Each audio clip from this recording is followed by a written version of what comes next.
Pour Châteauneuf, c'est très grand, c'est 3000 hectares. Et donc il y a beaucoup de terroirs différents. André Brunel et maintenant son fils Fabrice, ils sont installés à Sorgues, au sud de Châteauneuf, Pour les dégustations, oui. quand on arrive d'Avignon. Mais leurs terroirs sont Dispersés. un peu dispersés, comme beaucoup de producteurs de Châteauneuf. Mais c'est vrai qu'ils ont beaucoup de terroirs qui sont sur ces cailloux emblématiques de Châteauneuf, ces galets roulés, notamment sur le plateau de Cabrières, D'où et le puis un nom peu de cailloux, les bien sûr. serres. Et alors, André Brunel, qui, je crois, était prof de mathématiques au départ, a travaillé comme un artisan. C'est vraiment un homme de la vigne, c'est pas quelqu'un qu'on rencontrait dans les dégustations à droite à gauche. Et c'était toujours assez compliqué d'aller goûter ses vins. C'est quelqu'un qui a travaillé beaucoup sur ses cuvées de Châteauneuf, évidemment, mais aussi sur sa cuvée emblématique, très fameuse aujourd'hui, qui s'appelle la Centenaire. Et puis, ils ont aussi beaucoup de Côtes-du-Rhône qui sont très intéressants, faits dans le même esprit, avec des terroirs assez approchants. Souvent, les propriétaires de Châteauneuf ont des Côtes-du-Rhône. Ouais, c'est un bon conseil qu'on peut donner à tous ceux qui nous regardent, c'est goûter les Côtes-du-Rhône des propriétaires de Châteauneuf, qui sont toujours pas formidables. ceux qui ont 1 hectare de Châteauneuf et 100 hectares de Côtes-du-Rhône, mais ceux qui ont une propriété équilibrée. Voilà.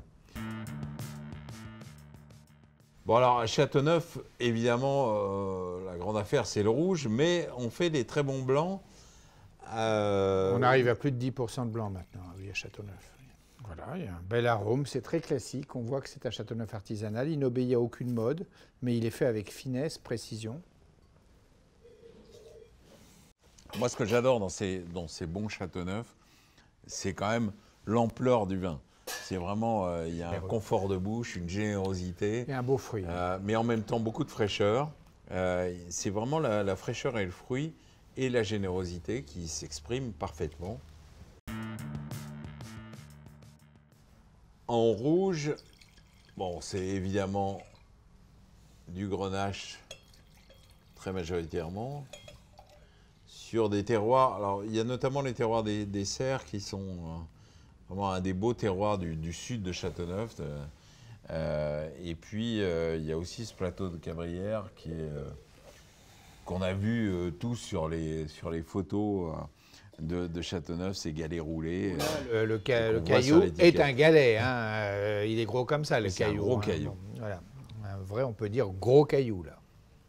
On a un vin qui est à la fois équilibré, qui est un peu strict, mais ça c'est classique, hein. C'est des familles de mathématiciens, comme tu l'as dit. Donc ils aiment la ligne droite, ils aiment les vins droits. Avec la subtilité du Grenache. Hein. Voilà. Là, on ne recherche pas du tout la surmaturité du Grenache. La surmaturité, on est très pur, très droit, et on sent cette minéralité du caillou, c'est clair, mais avec une vraie le côté fumé, fruit, bien sûr. Voilà. Fumé, voilà.